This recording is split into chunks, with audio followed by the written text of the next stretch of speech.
Hey guys, welcome back to another video.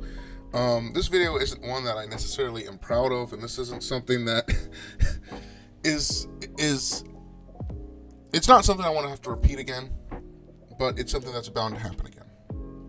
And I'm sure by the title of this video you already know what it's about, but or at least kind of relatively what it's about. So obviously, as you guys know, I do concrete on the side. That's kind of my side business. That's my side work.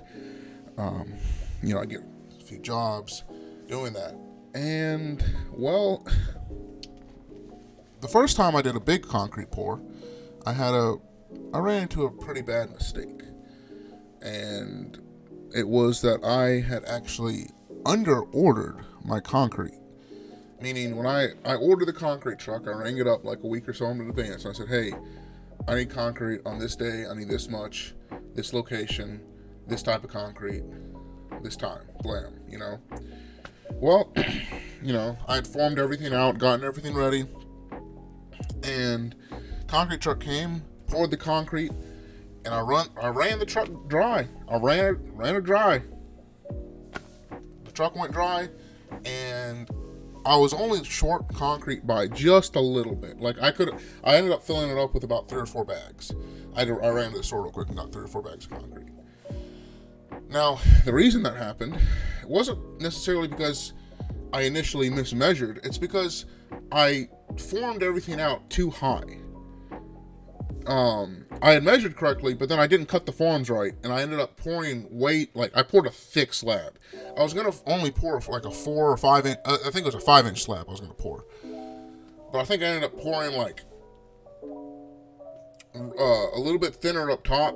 It was like a 5-inch slab up top, but then near the bottom, because it's complicated, but there's a bunch of roots and stuff, and I'm not going to get into it. But near the bottom of the slab, ended up being like closer to 7 or 8 inches.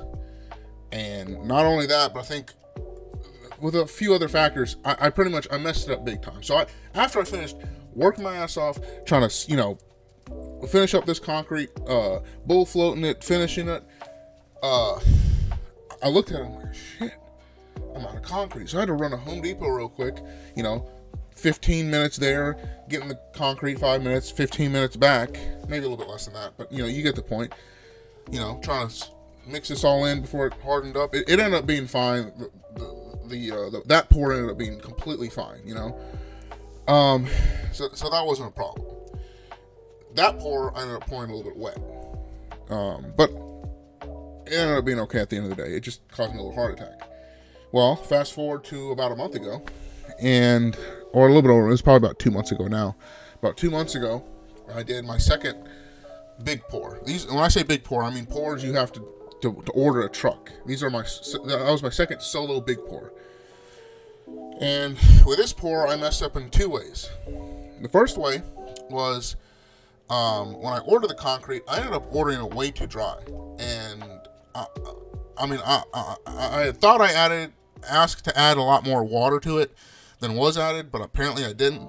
And it ended up being way too dry. And after the truck driver started pouring, I said, hey, can you add a little more water to it? So, yeah, she added a little more water to it. But I guess it just wasn't enough, because I think that the concrete I ordered was just, it just set up so fast that, if you would have looked at me when I was trying to finish that concrete and screed it out and everything, it would have looked like I took a bump of cocaine. I was over there, screed, finish. I was doing all that bull floating, brushing it, everything. Well, I had thought that I asked her to dump enough out. So I said, oh, I'm good. I've got enough concrete. So she washed out and left.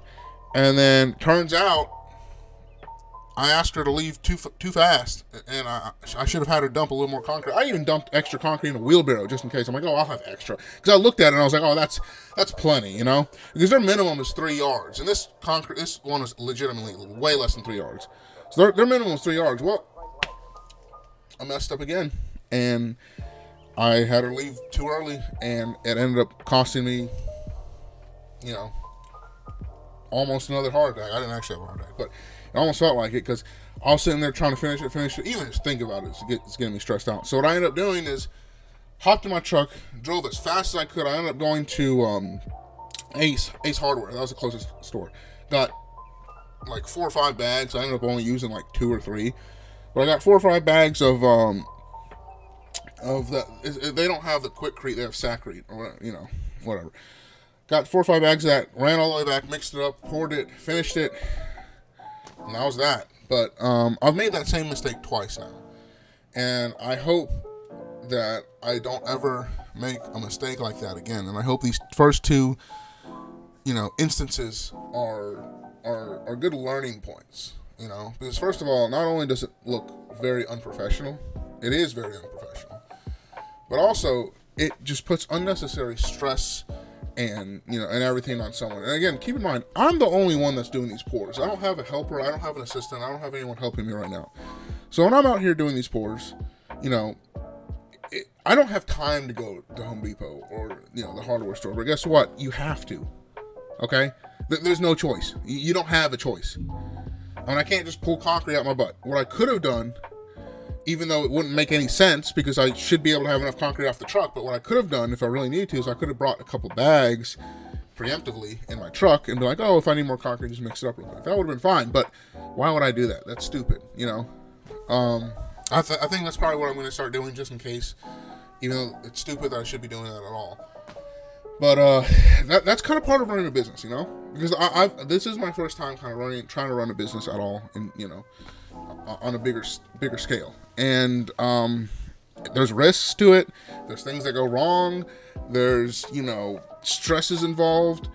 But part of running a business and part of running little side jobs like that is being able to learn how to adapt and solve the problem, and I've been able to do that those 2 times. I just hope I'm lucky enough when it happens next time, because I know it's going to happen again. Maybe not that, but something else is going to happen, and I'm going to be stressing out, trying to figure out what's going on.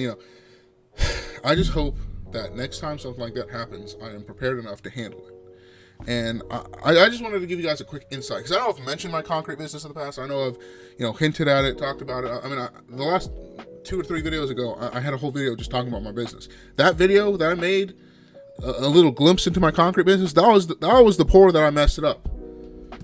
So just so you know, it's not all rainbows and butterflies. Sometimes it is. Sometimes you get easy jobs. Sometimes you get jobs you get done in 3, 4, 5 hours and can make a few $100s off of. But sometimes it's not. Sometimes you make almost no money. I talked to you guys about that first job I did, that first major job. I made no money off that job because I not only almost messed up the pour. The pour, the finish ended up being actually okay, but I almost messed up the pour. I also messed up the quoting. I was very inefficient with tools, material. It was a mess. I know how to pour concrete, but the whole business side of it, quoting, figuring out logistics, it can be a lot. So it's not always easy, and it's not always fun. But in my opinion, if you can get enough experience under your belt, and if you are driven and you know how to put in hard work, it can be worth it. It can be. Personally, I just love working for myself. It gives me freedom. I absolutely love it.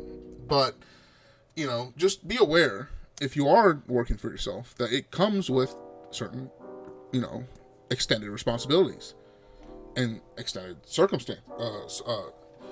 How do you say it? Extended consequences, not circumstances. There are certain circumstances you're going to have to deal with that you're not used to, but it's, bigger consequences. When you're working for someone else, if you don't do something, you might get reprimanded or maybe written up. But if you're working for yourself and you make that same mistake, especially if you're on a smaller scale, smaller business, you could lose a job, you could lose money, you could have lost all your profit on that job, You can't afford to make some of those mistakes sometimes. But, that's kind of how it is. And I just wanted to show you guys and kind of just let you guys in on a little insight onto what it's like trying to run something like that. And that's pretty much it.